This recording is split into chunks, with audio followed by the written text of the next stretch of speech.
तोतया IAS प्रकरणी माजी कुलगुरूंची चौकशी। कल्पना भागवतला बेस्ट IAS सर्टिफिकेट देणाऱ्या डॉक्टर पठाण यांची चौकशी।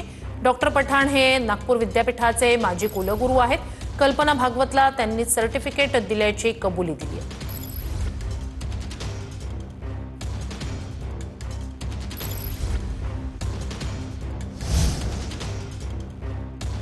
तर छत्रपती संभाजीनगर मधल्या तोतया IAS अधिकारी प्रकरणी सिडको पोलिसांनी 28 जणांना चौकशीसाठी नोटीस बजावली आहे। 28 जणांपैकी 5 ते 6 जणांची चौकशी झाल्याची माहिती आहे। 1 जानेवारी ते 21 नोव्हेंबर 2025 या कालावधीत कल्पनाच्या खात्यावर 32,68,862 रुपये आले।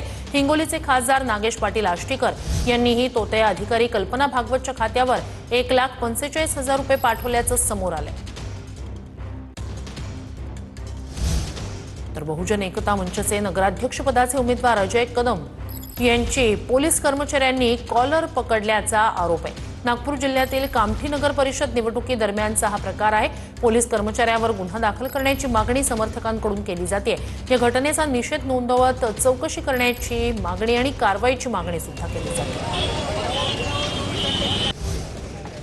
सुरुवातीला एक ब्रेकिंग न्यूज आपण पाहूयात। स्थानिक स्वराज्य संस्था वॉर्ड आरक्षण प्रश्नावर हायकोर्टामध्ये आज सुनावणी होणार आहे। आज दुपारी 12 वाजता पुन्हा हायकोर्टामध्ये सुनावणी पार पडेल। महापालिकेच्या निवडणुकीच्या अनुषंगाने ही महत्त्वाची याचिका मानली जाते। सीमांकन निश्चित करण्याची जबाबदारी पालिका आयुक्तांना आहे का, त्यांना अधिकार कुणी दिला, असा प्रश्न याचिकाकर्त्यांनी कोर्टात मांडलेला आहे। राज्य सरकार, निवडणूक आयोग आज आपली बाजू मांडतील। SC/ST आरक्षणावरील सुनावणी पूर्ण झाली आहे। स्थानिक स्वराज्य संस्था वॉर्ड आरक्षण प्रश्नावर आज सुनावणी।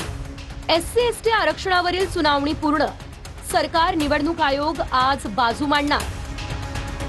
2017च्या प्रभाग रचनेला धक्का न लावता निवडणुका घ्यायला हव्या होत्या, याचिकाकर्त्यांच्या वकिलांचा युक्तिवाद। प्रभाग पुनर्रचना, SC/ST आरक्षणाला आव्हान देणाऱ्या 77 याचिका कोर्टात दाखल करण्यात आल्या होत्या।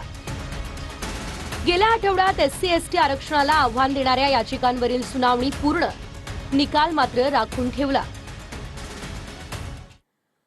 नागपूर जिल्ह्यातील 2 नगरपंचायत निवडणुकांना हायकोर्टामध्ये आव्हान आता देण्यात आलेलं आहे। बघा, कामठी आणि बेसा पिंपळा नगर पंचायत निवडणुकांना हायकोर्टामध्ये आव्हान देण्यात आलं। याचिकेवरती आज सुनावणी आहे। हायकोर्टाच्या निर्णयाकडे सर्वांचं लक्ष असेल। अंतिम मतदार यादीमध्ये अनेक मतदारांचे अनुक्रमांकही बदलल्याचा आरोप आहे। त्याला काही प्रत्येकाचा अधिकार आहे, याचिका करणे, न्यायालयात जाणे, मग कोर्टाचा जो काही निकाल येईल तो सर्वांना मान्य आहे। आमची त्यात काही ना नाही, जर चुकीचं झालं असेल तर कोर्ट निर्णय घेईल। नागपूरमधून आणखी एक महत्त्वाची बातमी। बघा, कामठी नगर परिषद निवडणुकीमध्ये बोगस मतदारावरून राजकारण चांगलंच तापलं असल्याचं आपल्याला पाहायला मिळत आहे। सुनील अग्रवाल यांच्या फार्म हाऊसवरती भरारी पथकानं धाड टाकली आहे। या धाडीमध्ये 50,000 रुपये, दारूच्या बाटल्या, शाई मिटवण्याचं साहित्य हे सर्व काही सापडलेलं आहे आणि या कारवाईमध्ये तब्बल 12 जणांना ताब्यातही घेण्यात आलेलं आहे। सुनील अग्रवाल हे भाजपचे कामठी नगर परिषदेतील नगराध्यक्ष पदाचे उमेदवार अजय अग्रवाल यांचे नातेवाईक असल्याची चर्चा आहे।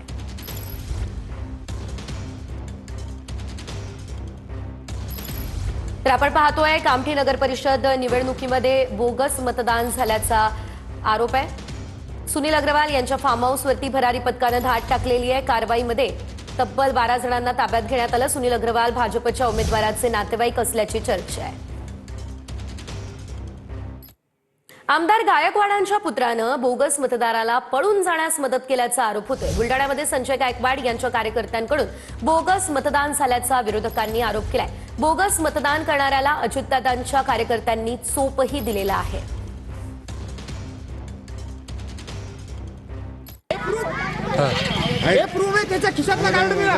बुलडाण्यामधल्या मतदान केंद्रावर आमदार संजय गायकवाडांचा कार्यकर्ता बोगस मतदान करून पळून गेल्याचा आरोप विरोधकांनी केला। मलकापूर रोड परिसर सांगतो, पण तो कोथळी भागातला आहे।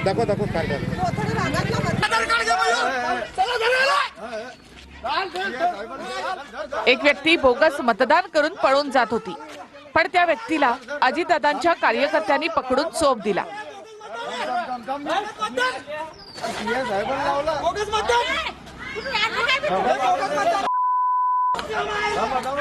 बोगस मतदान करणारी व्यक्ती आमदार संजय गायकवाडांचा कार्यकर्ता असल्याचा आरोप राष्ट्रवादीनं केला. चोप देत असतानाच शिंदेच्या शिवसेनेचे आमदार संजय गायकवाड याचा पुत्र मोटारसायकलवरून तिथे पोहोचला.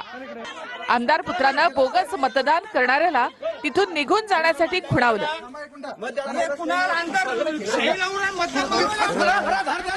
नंतर त्याला जाऊ द्या असं सांगत फोन फिरवला. पोलीस दाखल होताच बोगस मतदाराला ताब्यात घेतलं जाऊ नये यासाठी आमदार पुत्र कुणाल गायकवाड आणि आमदारांच्या पुतण्याची धडपड सुरू झाली.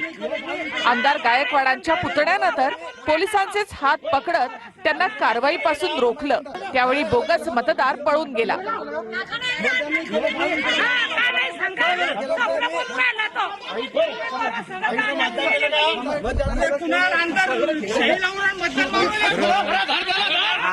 पळून जाणाऱ्या मतदाराला पकडण्यासाठी पोलीस कर्मचारी धावला. त्या पोलीस कर्मचाऱ्याचा हातच आमदार गायकवाडांच्या पुतण्यानं धरून ठेवला. शेवटी पोलीस कर्मचाऱ्यानं बोगस मतदान करणाऱ्याचा पाठलाग केला, पण तोपर्यंत बोगस मतदार पसार झाला होता.